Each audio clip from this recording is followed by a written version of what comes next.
ये मैं इसलिए दिखा रहा हूं कि प्रधानमंत्री आज नासिक में थे। राम जी का नासिक से ताल्लुक क्या? चित्रकूट में रहे 11.5 साल, मंदाकिनी नदी के किनारे वो आश्रम में तपस्वी की तरह रहे। यही भरत उन्हें मनाने पहुंचे और न मनाने पर राम जी की खड़ाऊ ले गए। अगर आप चित्रकूट गए हैं या नहीं गए, तो यही मंदाकिनी नदी और मंदाकिनी से लगी हुई जगह है मध्य प्रदेश की सतना। सतना जिले के पास अत्रि ऋषि का आश्रम था। चित्रकूट के बाद राम जी सतना पहुंचे। राम जी ने यहां पर भी कुछ दिन बिताए सतना में। सतना के बाद देखिए, मैं आपको बताने की कोशिश कर रहा हूं कैसे वो श्रीलंका तक पहुंचे। मध्य प्रदेश के अमरकंटक पहुंचे। मध्य प्रदेश छत्तीसगढ़ के जंगलों से होते हुए वो आगे बढ़े। रामायण में दंडकारण्य नाम से इसका जिक्र है बाकायदा।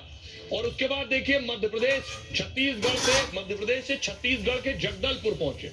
छत्तीसगढ़ के जंगलों में राम जी के निशान है। रामपथ गमन नाम से इनका विकास भी हो रहा है उन निशानों का। अब देखिए, छत्तीसगढ़ से कहा है महाराष्ट्र के नासिक के पंचवटी, जहां प्रधानमंत्री नरेंद्र मोदी आज गए थे। अब आप यहां से समझेंगे कि यहां क्यों आए राम जी, यहां क्या हुआ। नासिक में गोदावरी नदी के तट पर पंचवटी में रहे।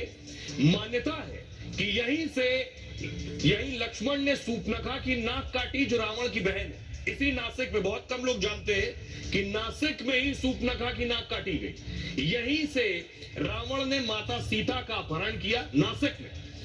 यही बने कालाराम मंदिर में मोदी ने आज पूजा की है। उसके बाद देखिए, जब यहां से राम जी निकले तो तेलंगाना पहुंचे, जो उस वक्त आंध्रा हुआ करता था संभाव्य, जहां के भद्राचलम पहुंचे। सीता की तलाश में राम लक्ष्मण दक्षिण भारत की ओर बढ़े।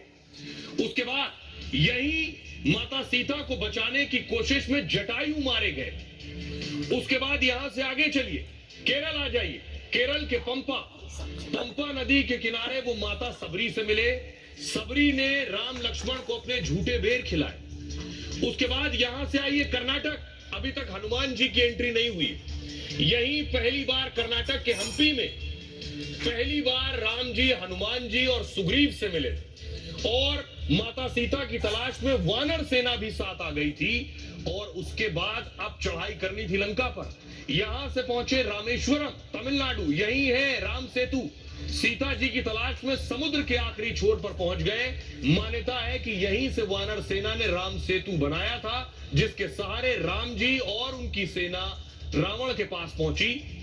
अब बारी थी श्रीलंका पहुंचने की। लंका में राम और रावण की सेना में भीषण युद्ध हुआ। 84 दिन के युद्ध के बाद राम जी ने रावण का वध कर दिया। लंका विजय का अभियान पूरा कर वो वापस लौटे हैं। इस बीच जो नासिक आया, प्रधानमंत्री उसी नासिक में थे। समझिए नासिक में होने के पीछे वजह, रावण ने यहीं से सीता जी का अपहरण किया।